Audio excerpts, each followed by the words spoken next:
எல்லா வழிகளையும் தாங்கிக்கிட்டு உங்களுக்காக மட்டுமே வந்திருக்கிறேன். ஒரு நாளும் பொய் சொல்லி உங்களை நான் ஏமாத்த மாட்டேன். నమస్కారం, నేను మీ శ్రీనన్న.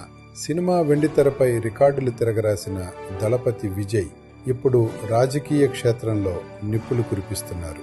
తన అభిమానులు వేరే పార్టీ జెండా పట్టారని తాను ఎప్పుడూ చెప్పనని, తన దారి స్వాతంత్రమని ఆయన చాలా స్పష్టంగా ప్రకటించారు. ప్రస్తుతం రాజకీయ ప్రయాణం కష్టంగా అనిపించినా భవిష్యత్తులో తమిళనాడు ముఖ్యమంత్రి అయ్యే అవకాశాలు ఉన్నాయని విశ్లేషకులు భావిస్తున్నారు.